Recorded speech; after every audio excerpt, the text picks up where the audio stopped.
Baghdad के खलीफा वलीद की सेना ने भारत में सिंध प्रदेश के देवल राज्य पर आक्रमण किया।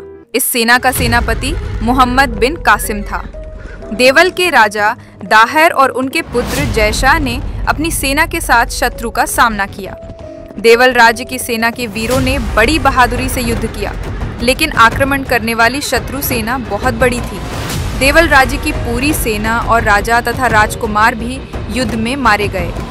वहां की महारानी ने अपने पति की मृत्यु का समाचार सुना तो वे स्त्रियों की सेना बनाकर राजमहल से निकली और शत्रुओं पर टूट पड़ी। महारानी और उनके साथ की वीर स्त्रियां युद्ध करते हुए मारी गईं। मोहम्मद बिन कासिम ने राजमहल लुटवा लिया। लूट के दूसरे सामान के साथ उसने राजा दाहिर का कटा सिर, राजा का छत्र और उनकी दोनों सूर्य और परमाल नाम की पुत्रियों को बंदी बनाकर बगदाद भेज दिया। वह स्वयं पूरे भारतवर्ष को जीतना चाहता था, इसलिए सिंध में ही रुक गया।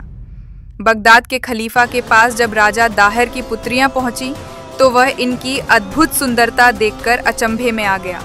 उसे लगा कि स्वर्ग से अप्सराएं आ गई हैं। उसने सूर्य कुमारी से विवाह का प्रस्ताव किया।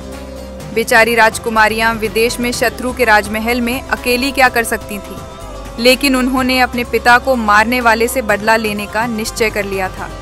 जब खलीफा ने सूर्य कुमारी से विवाह का प्रस्ताव किया तो वह रोने लगी। उसे रोते देखकर खलीफा उसे चुप कराने उसकी ओर चला। सूर्य कुमारी पीछे हट गई और बोली, खलीफा आप हमें छूना मत।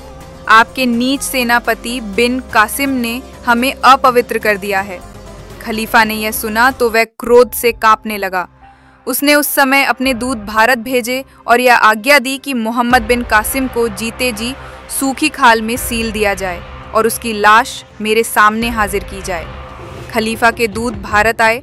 मोहम्मद बिन कासिम ने बहुत प्रयत्न किया कि वह जीवित खलीफा के पास पहुंचे और अपने को निर्दोष बता सके, किंतु उसकी बात किसी ने नहीं मानी। वह सूखी खाल में जीते जी सी दिया गया।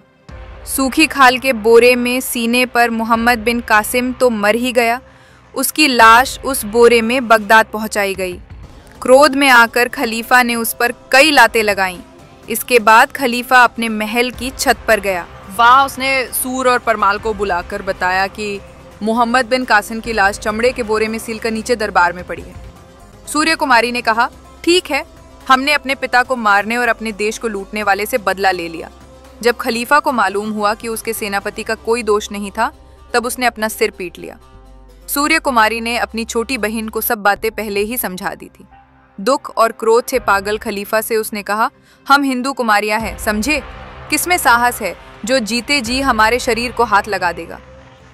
इतना कहकर इन दोनों वीर बालिकाओं ने महल की छत के बिल्कुल किनारे खड़ी होकर एक दूसरे की छाती में विष से बुझी कटार जोर से भून दी और उनके प्राणहीन देह उस ऊंची छत से नीचे लुढ़क गए।